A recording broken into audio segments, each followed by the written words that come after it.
நாம் அன்னைக்கு இந்த வீடியோவில் டைரக்டர் மகள் திருமேனி இயக்கத்தில் தல அஜித் அவர்கள் நடித்து ரிலீஸ் ஆன விடாமுயற்சி மூவியை பற்றி தான் ரிவ்யூ பண்ண போகிறோம்.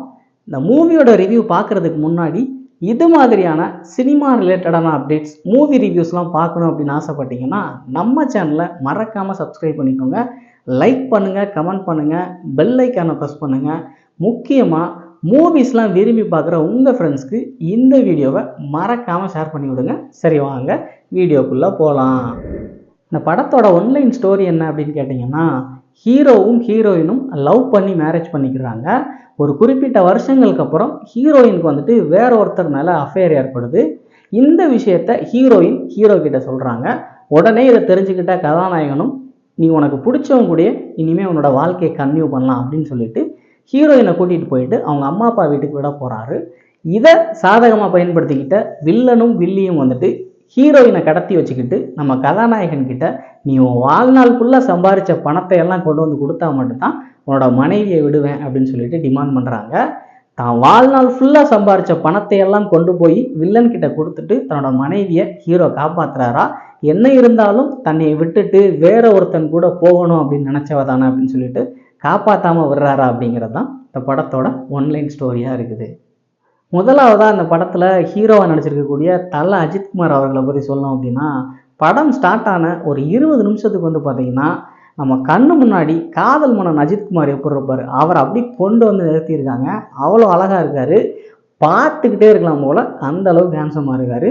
அந்த 20 நிமிஷத்துக்கு அப்புறம் வில்லன் என்ட்ரி வருது பாருங்க. அதுக்கப்புறம் நம்ம வில்லன் வந்துட்டு ஹீரோவை போட்டு பொலன்னு பொழந்துக்கிட்டே இருக்காரு.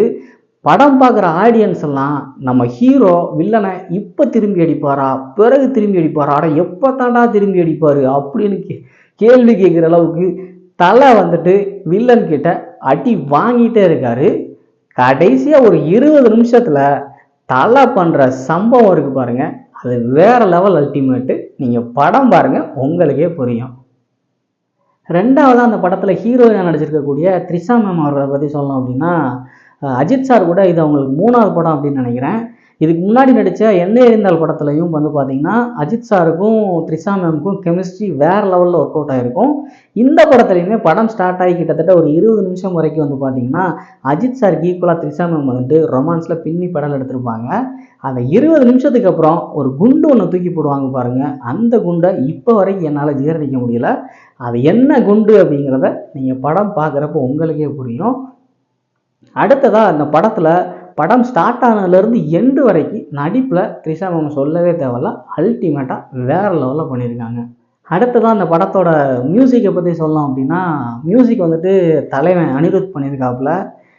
அனிருத்தை பற்றி சொல்லவே தேவையில்ல, இப்போ ட்ரெண்டில் அவர் தான் இருக்காப்புல. அவர் போடுற படங்கள் எல்லாத்துலேயுமே பார்த்தீங்கன்னா பாட்டு வேறு லெவலில் ஹிட் ஆகி தள்ளிகிட்டு இருக்கு. அந்த லெவலில் அவர் ஒர்க் பண்ணிட்டு தான் இருக்கார். இந்த படத்துலையும் அவரோட மியூசிக்கை குறையே சொல்ல முடியாது. குறிப்பாக ரத்தம் ஒரு சொட்டு மிச்சம் இருந்தாலும் அந்த சாங்க்கு அவர் போட்டிருக்கிற பிஜிஎம் இருக்கு, படம் பார்க்குற ஆடியன்ஸ் எல்லாத்துக்கும் அப்படி கை நரம்பெல்லாம் புடச்சிக்கிட்டு வெளியில் வர்ற அளவுக்கு, அந்த அளவுக்கு ஒரு உணர்ச்சியை தூண்டுற மாதிரி பாட்டுக்கு மியூசிக் பண்ணியிருக்காரு. இப்போ வரைக்கும் அந்த பாட்டை எத்தனை தடவை வேணாலும் கேட்கலாம் போல், சலிக்கவே மாட்டுது. சரியான வைப்பாக இருக்குது. படம் முழுக்க இவரோட மியூசிக்கு நின்று பேசுது அப்படின்னே சொல்லலாம். அடுத்ததான் அந்த படத்தில் வில்லனாக நடிச்சிருக்கக்கூடிய அர்ஜுன் சார் அவர்களை பற்றி சொல்லணும் அப்படின்னா, ஆல்ரெடி அஜித் சாரும் அர்ஜுன் சார் அவர்களும் சேர்ந்து வந்துட்டு மங்காத்தா அப்படிங்கிற படத்தில் நடிச்சிருந்தாங்க. அந்த படம் சூப்பர் டூப்பர் ஹிட்டு. அதே காம்போ இந்த படத்துலையும் ஒர்க் அவுட் ஆகும் அப்படின்னு சொல்லிட்டு எல்லாராலையும் பெரிதாக பேசப்பட்டுச்சு. இந்த படத்தில் குறிப்பாக அர்ஜுன் சாரோட நடிப்பு எப்படி இருக்குது அப்படின்னு கேட்டிங்கன்னா, மங்காத்தால இவர் எந்த அளவுக்கு நடிச்சிருந்தாரோ அதில் கொஞ்சம் கூட குறை சொல்ல முடியாத அளவுக்கு இந்த படத்துலையும் வேறு லெவலில் ஆக்ட் பண்ணியிருக்காரு. குறிப்பாக இந்த படத்தில் இவரும் ஒரு ப்ளஸ் அப்படின்னு சொல்கிறதுல எந்த ஒரு மாற்று கருத்துமே கிடையாது. அடுத்ததான் அந்த படத்தில் வில்லியாக நடிச்சிருக்கக்கூடிய ரெஜினா மோத்வானி அவங்கள பற்றி சொல்லணும் அப்படின்னா, இவங்க ஆல்ரெடி விஷால் சாரோட படத்தில் வந்துட்டு வில்லியாக ஆக்ட் பண்ணியிருந்தாங்க. அந்த படத்தில் இவங்களோட கேரக்டர் வந்து பெரிதளவில் பேசப்பட்டுச்சு. சரி, ஒரு படத்தில் வில்லி ரோல் வந்து ஒர்க் அவுட் ஆயிடுச்சு, இந்த படத்துலையும் அந்த அளவுக்கு ஒர்க் அவுட் ஆகுமா அப்படின்னு நீங்கள் கேட்கலாம். ஒர்க் அவுட் ஆகுமா அப்படின்னு கேட்குறவங்க எல்லாருக்குமே அவங்க இந்த படக்குழு கொடுத்த பதில் என்ன அப்படின்னு கேட்டிங்கன்னா, ஒர்க் அவுட் ஆகிருக்கு. இந்த படத்தில் அர்ஜுன் சாரையே தூக்கி சாப்பிட்ற அளவுக்கு இவங்களோட ரோல் வந்துட்டு ரொம்பவுமே பர்ஃபெக்டாக அமைஞ்சிருக்கு அப்படின்னே சொல்லலாம். குறிப்பாக இந்த படத்தோட மெயின் ப்ளஸ்ஸே யார் அப்படின்னு கேட்டிங்கன்னா, ரெஜினா மோத்வானி அவங்க நடித்த கேரக்டர் தான் அப்படின்னே சொல்லலாம். அடுத்ததாக அந்த படத்தில் நடிச்சிருக்கக்கூடிய ஆரவ் அவரை பற்றி சொல்லணும் அப்படின்னா, இவர் வந்துட்டு வில்லன் கேங்கில் இருக்கக்கூடிய ஒரு கேரக்டர் நடிச்சிருக்காரு. ஆக்சுவலாக என்ன மனுஷன் அப்படின்னு சொல்கிற அளவுக்கு அவரோட பாடியை வந்து வேறு லெவலில் பில்ட் பண்ணி வச்சுருக்காரு. இந்த படத்தில் அவரை பார்க்குறப்போ அவ்வளோ ஹேண்ட்ஸமாக இருக்காப்புல. எந்த அளவுக்கு மனுஷன் ஹார்ட் ஒர்க் பண்ணியிருப்பார் அப்படிங்கிறத அவரோட பாடியை பார்க்குறப்பவே தெரியுது. அது மட்டும் இல்லாமல் இந்த படத்தில் இவருக்கு கொடுக்கப்பட்ட கேரக்டரும் வந்து பார்த்திங்கன்னா ரொம்பவுமே முக்கியமான ஒரு கேரக்டர் தான். அடுத்ததாக அந்த படத்தில் நடிச்சிருக்கக்கூடிய ரம்யா அவர்கள் வந்துட்டு நம்ம ஹீரோயினோட ஃப்ரெண்ட் ரோலில் ப்ளே பண்ணியிருக்காங்க. இவங்களோட ரோலும் இந்த படத்தில் ஒரு மெயினான இடம் பிடிச்சிருக்கு அப்படின்னு சொல்லலாம். இந்த படம் பார்க்குற எல்லாராலையுமே வந்துட்டு த்ரிஷா மேம் எப்படி மறக்க முடியாதோ அதே மாதிரி ரம்யா மேம் அவர்களையும் மறக்க முடியாது. அந்த அளவுக்கு அந்த படத்தில் அவங்களுக்கும் ஒரு சம்பவம் இருக்குது. அது என்ன அப்படிங்கிறத நீங்கள் படம் பார்த்து தெரிஞ்சுக்கோங்க. மொத்தத்தில் இந்த படம் எப்படி இருக்குது அப்படின்னு கேட்டிங்கன்னா, ஹாலிவுட்டில் பிரேக் டவுன் அப்படின்னு ஒரு மூவி ஒன்று இருக்குது. அந்த மூவியோட ரீமேக் தான் வந்துட்டு இந்த விடாமுயற்சி.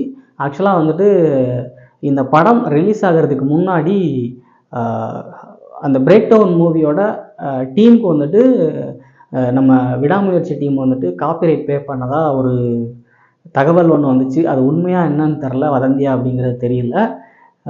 ஆக்சுவலாக அந்த படத்தோட ரீமேக் தான், அதாவது டப்டு தான் வந்துட்டு இந்த விடாமுயற்சி அப்படின்னு சொல்லிட்டு படம் அந்த பிரேக் டவுன் பார்த்த எல்லாருக்குமே இது தெரிஞ்சிருக்கும்.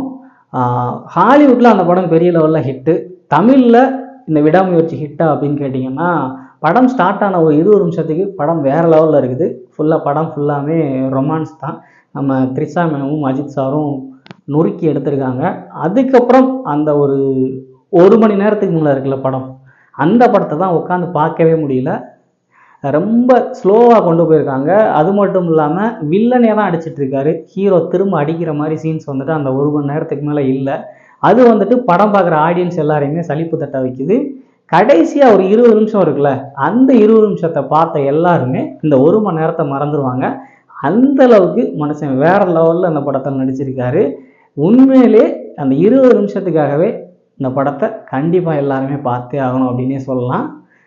சரிங்க, நீங்கள் இன்னும் இந்த படத்தை பார்க்கல அப்படின்னா படத்தை பார்த்துட்டு படம் எப்படி இருக்குது அப்படிங்கிற விஷயத்த வந்துட்டு நம்ம வீடியோவில் மறக்காமல் கமெண்ட் பண்ணுங்கள். இது மாதிரியான மூவி ரிவ்யூஸ்லாம், சினிமா ரிலேட்டடான அப்டேட்ஸ்லாம் பார்க்கணும் அப்படின்னு ஆசைப்பட்டீங்கன்னா நம்ம சேனலை மறக்காமல் சப்ஸ்கிரைப் பண்ணிக்கோங்க.